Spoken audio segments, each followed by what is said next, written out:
So how about that Marissa Tomei? What about her? I just think it's funny. We were talking about her earlier today, and there she is.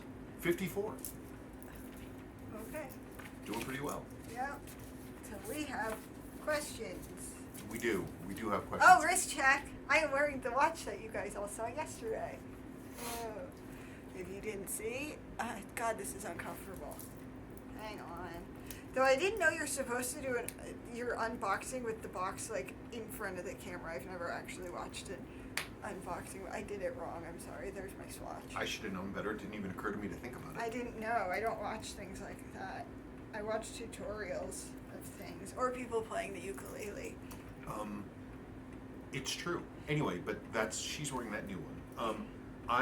I'm wearing a watch that should have a nickname but doesn't. What? Nobody thinks about it.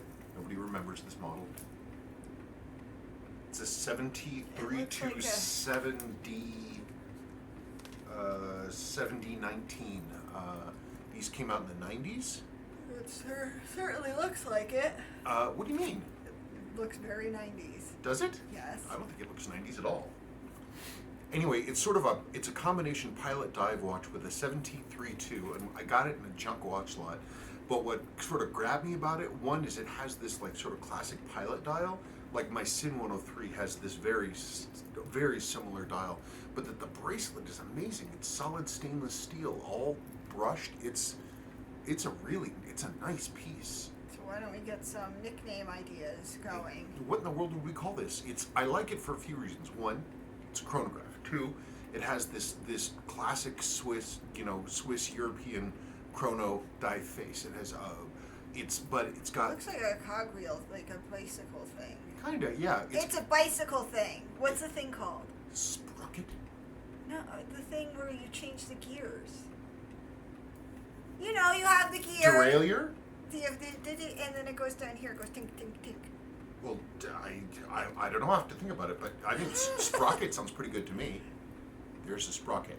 Okay. But anyway, I like it for a few reasons. One, so it's got this pilot thing going on, but it doesn't, and it has a tacky ring inside, but it also has a dive bezel, which I like. I kind of like having the best of all possible worlds, and I think it's pretty neat too because it's got an alarm. But if you're not using the alarm, you can use the lower alarm thing for a second time zone, which I think is pretty cool.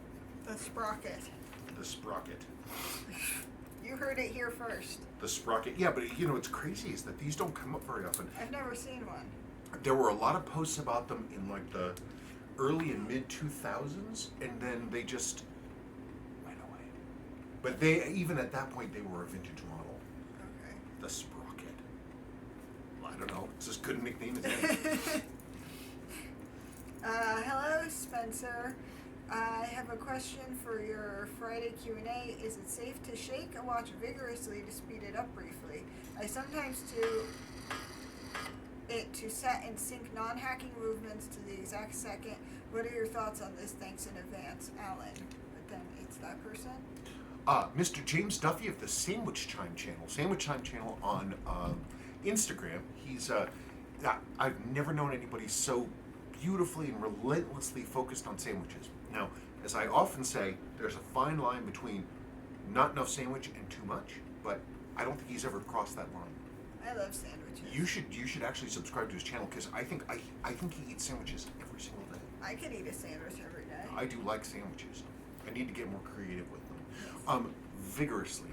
What do you mean? Do you mean like I'm not holding a watch like this? Don't punch me. Or do you mean like this?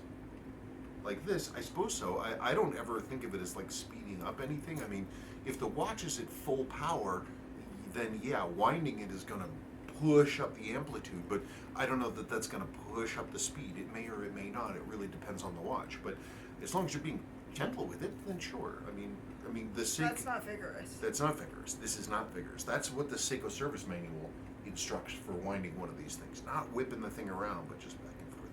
Anyway, everybody should go to Instagram and look up Sandwich Time Channel. He does great stuff.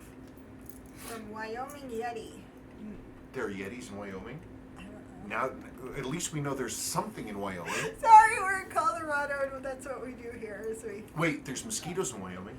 God, one time we were driving through there and it was like, it was the middle of summer and it was just a cloud of mosquitoes at the gas station. I didn't even want to get out of the car. It was so scary. Yeah, it was the middle of summer and it had been a wet summer, and we were driving back from California. And where everybody hates. Everybody hates. And it was like you could hear this pitter patter of rain, except it was mosquitoes on the front of the car.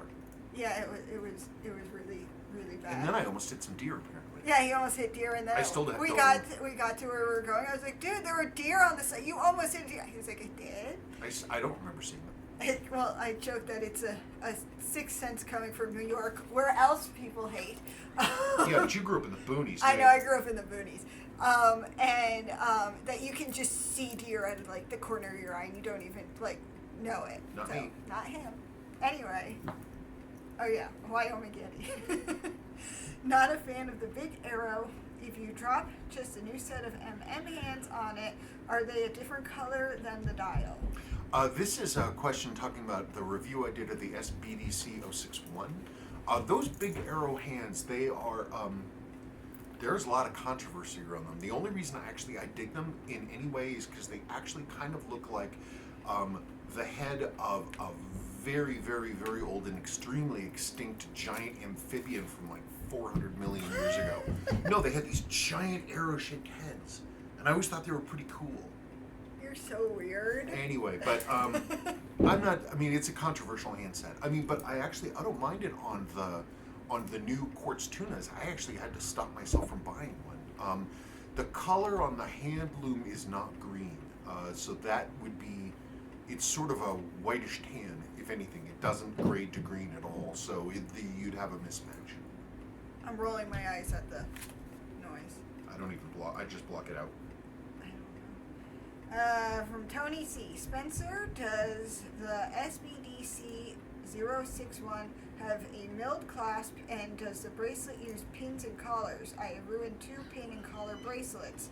Could you do a video where you show how to size a pin and collar bracelet? Could you show where the collar sits inside the bracelet? Thanks. That's a good idea. It is a good idea. They are hell on wheels. There's a reason why if you call CoServe, they'll send you 3 free links. It's because those stupid pin and collar things are so terrible. Because you've got the center link. The center link is like this. Then you have the links that go around it like that.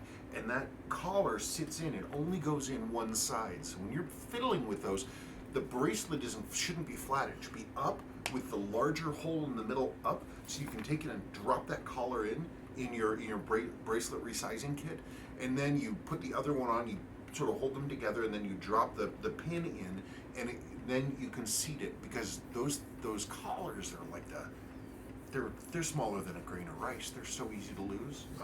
It's a ridiculous system. Seiko always used to use cutter pins, those split pins, and they worked fine. I don't know why Seiko went to this other system.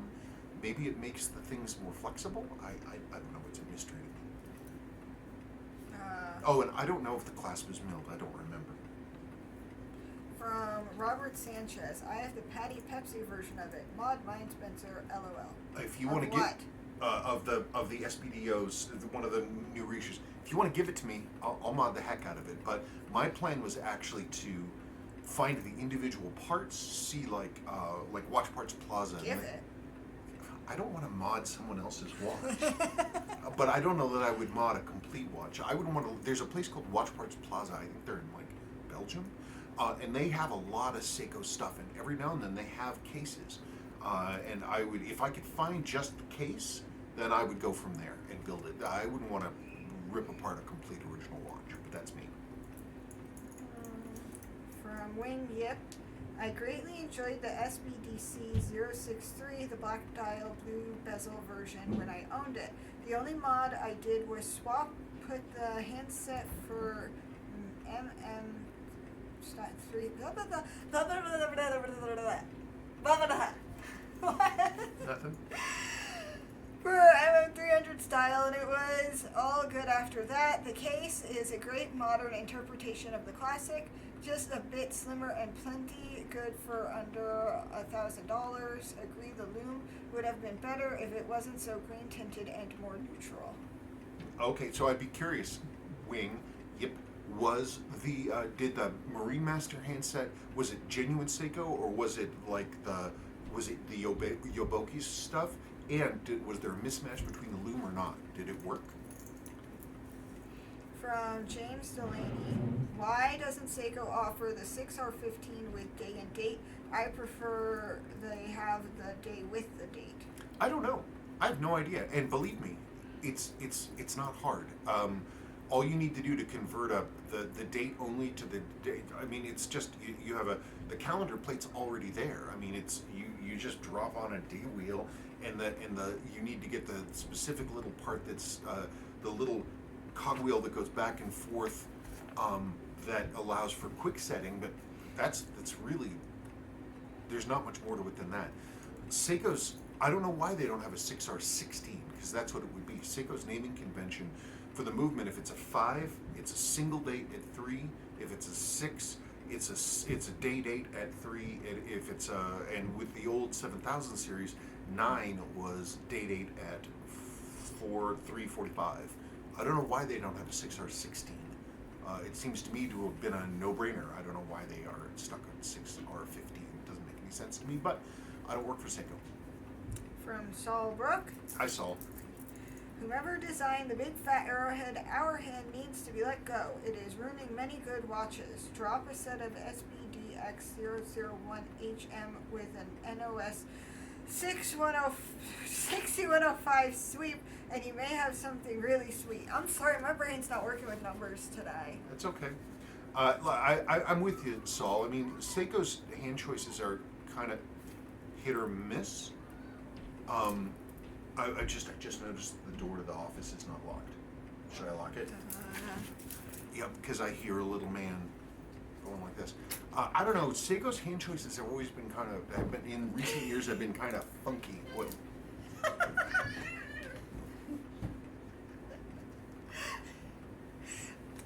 Anyway. Seiko's hand choice has been kind of funky. I don't know. I mean, I understand the rationale for the big arrow hand. You want to be able to if you're diving, be able to tell the time quickly so you know what's going on. You'd think that they would put the big arrow on the minute hand, not the hour hand, considering that the minute is going to be more critical for diving. But nobody asked me. I'm just going to have to try to look up and see what that amphibian was, that ancient and extinct early amphibian. I don't know. Only you would know. Well, here, I'll insert a picture of one.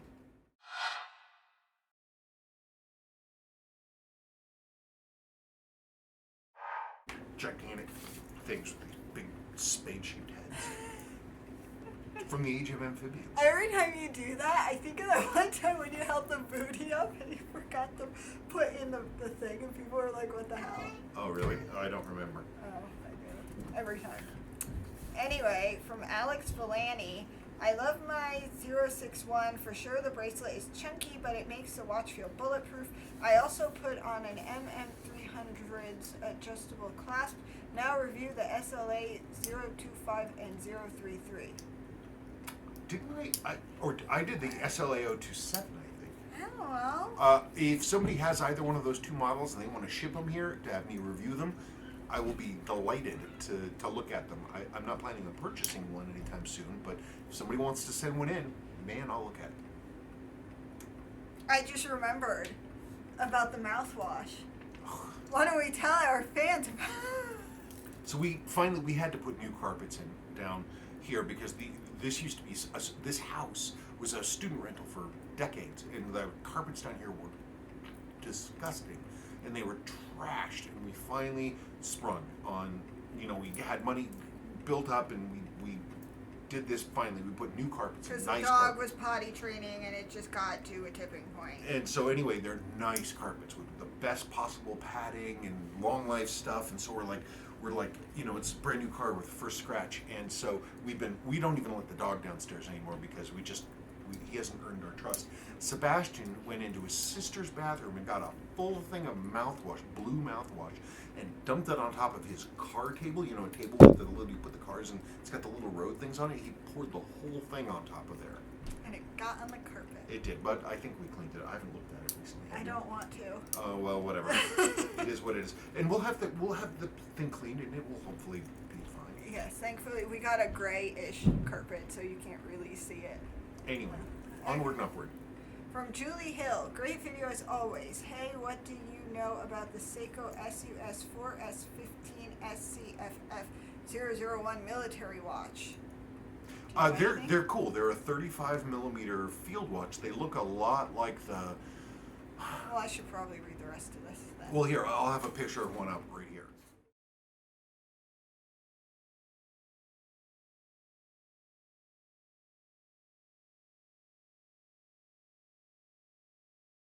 I'll read the rest because the rest is just comments on it. Is that okay? Okay, sure, that's fine. Okay, a rare watch. I've become increasingly obsessed by it. For a small field style watch, it packs a punch with a great movement and it's well designed. To satisfy my curiosity, I recently bought the Seiko SUS made in collaboration with Nano Universe quartz reissue that was only available to the Japanese market. It's a great reissue, but it's not an automatic. For a 35 millimeter watch, it wears great on a silicone strap. If you are not familiar with it, check it out. Thanks, guys.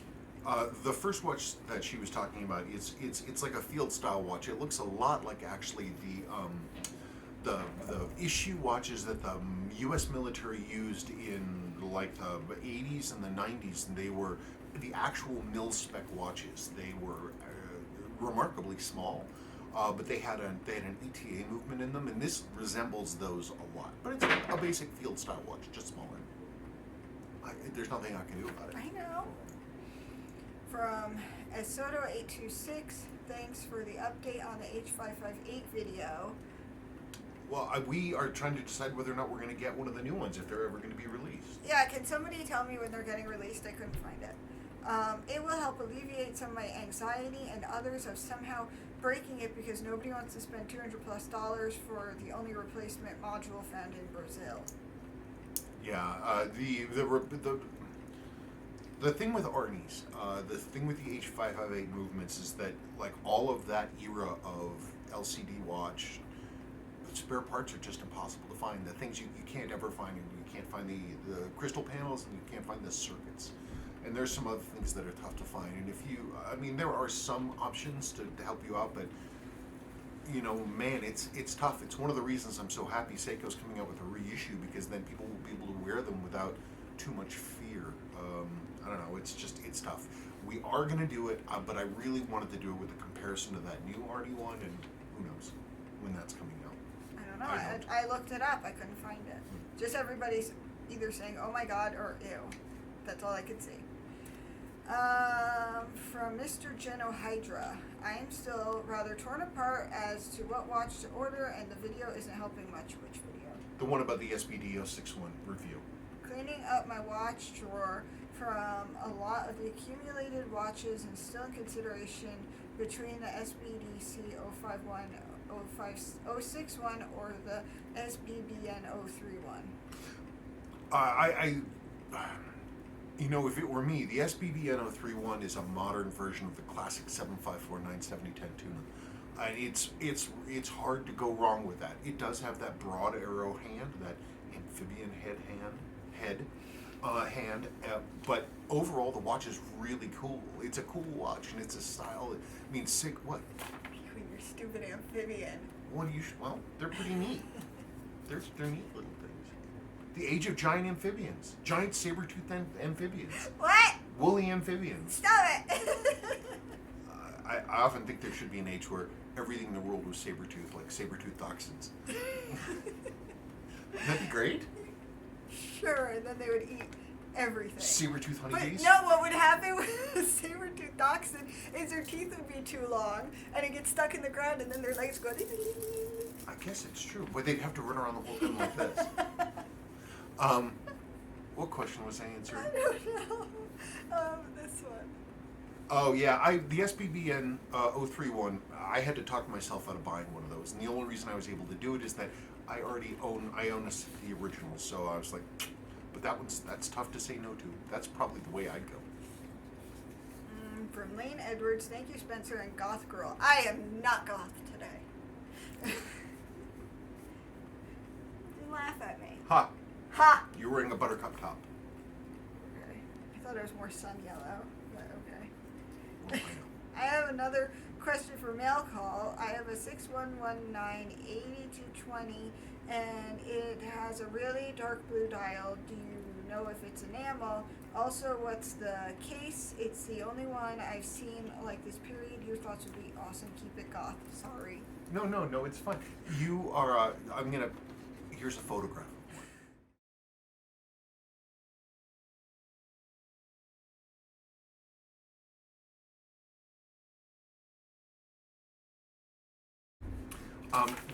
They're just, Seiko came out, Seiko had a bunch of sort of wacky dress watches in that time.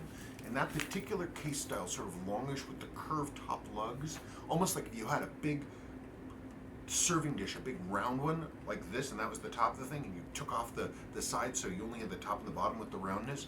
I've seen Seiko use that on a few models, but not ones that you see very often. Seiko's dial coatings, yeah, they're going to be enamel, but not like stove enamel. They're going to be like, they use, their tech was, they had multi-levels. They would have undercoats and overcoats, and then the clear top coats, and then they would print the text on top of that. So it's not, I mean, they're relatively durable, but you can't go baking bread on them. What? Well, go for it. Why? From Adrian Hargreaves. Looking forward to the Arnie review. I am too. Find out when they're being released. Somebody find out when they're being released. It would be nice if you could get a new version to do side by side. Cheers anyway, guys. Well, gee. There we are. I mean, we're gonna get a new version if I like that it's solar. That's why I'm for it. I like that it's solar too, and I think that's actually, I mean, because if you think of it, it's an outside watch, it's an activity running around in the outside watch. You don't want to open it up because that compromises the seals. So you have a watch which, you're going to be out in the sun anyway. So it seems like a marriage made in Ernie heaven. Okay. From Walter Alvarado, Spencer Klein, modding a Seiko would be like the Beatles rapping. If they'd known about rap, I'm sure they could have done it. Probably. But I wouldn't want to watch. That's not my thing. I would get like the He parts. used to when they weren't cool, like super cool, like everybody wanted them. You did a few times when you were first learning. I would only mod stuff when it's like you had a good case and the dial and the movement were ruined, and then you would have a watch that was all beaten on the outside, but then the movement and the dial looked okay. And in those cases where neither watch was decent enough on its own, then yeah, I'd do that. But well, it was when you were learning. It was a long time ago, but I still have my one mod. I know. Tim Lara, OMG, as if I needed another reason to hate Instagram influencers. Blah. That's, I think, referring to me saying about the black cat thing last week, which I'll just do a reminder for people that didn't see it last week. Instagram influencers will get a black cat because they think they're cute, but black cats take bad pictures because they're just black when their eyes are closed, so then they'll get rid of the cat. Yeah, influence. I had somebody contact me like 8 months ago saying that they wanted to like have me and some other influencers like have like a phone conference, and we were gonna. This person wanted to like have like some kind of a group together to sort of cross promote each other's stuff, and I'm like, what the F is an influencer? You're old. Well, not only, but no. It's the thing that I don't like about it is it's sort of this corporate buzzword jargon garbage. I'm not influencing anybody. Well, I saw on BuzzFeed. I only saw the headline, but apparently a bunch of influencers are going to like this turquoise water place, and it's actually like poison. Really? Yes. That's awesome. I know. From Phillips to Freville. After the Vietnam War, some American vets went to fight in the Rhodesian Bush War against the communist insurgency. It's possible the watch was taken by a Vietnam vet to Rhodesia and then after the war to neighboring South Africa. What's this talking about? Well, he was commenting on a video about the 7005 Mac V SOG watches because a number of them have been coming out of South Africa, and we don't quite. The reason I put this question here is that's a novel idea. It's possible. I had actually forgotten that there were Vietnam vets that fought as mercenaries, basically, in the Rhodesian Bush War. And that's real possible. That's real possible. I don't know that that's the case, but boy, it wouldn't surprise me. I wonder how one would go about verifying that or getting more information on that. I don't know. That'd be pretty wacky to figure that out. From Stanley Nadulek, how much does the 6159 7001 go for now? For a long time, they were cracking into the five figures regularly, like $10, $12, $15,000, like a lot of money. Then, I don't know that this is connected. This is only a theory of mine, and the fact that Sabrina sells a ton of crystals for that model to Japan. A lot of them started coming up in Japan and being sold on eBay, so the supply rose, which means the price dropped. They're still selling, I think, in the like $7,000, $8,000, $9,000 range, with some cracking into the five figures, depending. Yeah, I'll sell like five of those crystals in a go to Japan, to one seller in Japan. Yeah, and if you notice, if you look at the 6159s that are for sale in Japan, they do not generally have beat up crystals, they have new crystals. And also, recently they've been buying a lot of Type 1s. Yeah, I wonder what's up with that. I don't know, so if people notice an increase in 6105s from 69, sorry, Sebastian's at the door screaming, then I guess let me know, because I'm curious. I think Sadie's getting him. He's going no.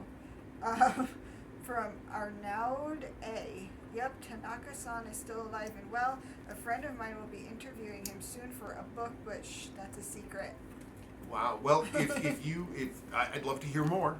I'd be very curious to know anything that he has to say. I'd be curious to know what he thinks about his the design legacy and how people think about his work. This is Taro Tanaka, by the way, the guy who designed the 6105 8110 diver, and what he thinks about the recreation of it and whether Seiko sought his input. I'd be curious to know that too. From Paul WW, you should ask the watch repair channel what camera setup he uses. It's incredible. Yeah, I've seen some of his videos and it looks really good. I don't know what he uses, but that's a good plan, because right now what I'm doing is so crude. I don't know what I'm gonna do. Oh no, you're talking about like when I'm working on a watch? You need to at least have it on the thing, not just holding it. It's like Blair Witch Project watch version. But the thing is, it occurs to me to make a clip, and I don't want to stop and go find the thing, to hold the thing, to put it on, to make it so it's working right. Well, it would be better if you got if you had the thing right next to you, which it is. It's right there. I know, I put it there. So the next time you should use it. I need to come up with a new system. There was a guy I saw who was, he was a luthier, made custom guitars and things, and he built himself a studio in an old motorhome. So he redid the entire motorhome, made it his whole studio, air conditioned, power and solar and all this stuff, and he had a camera mount for his iPhone that was actually on an extended thing that he could actually pull down, and had cables up to the top, and you could see right down on it, but it didn't interfere with his action at all. So maybe that's an idea too. You'll never do it. Nope.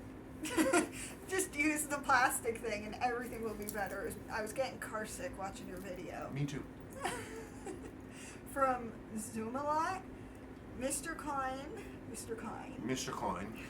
I find the art of watchmaking absolutely fascinating, and at the ripe semi-old age of 64.5, I'm afraid that it's a little too late for me, but I do wish I could turn back the clock.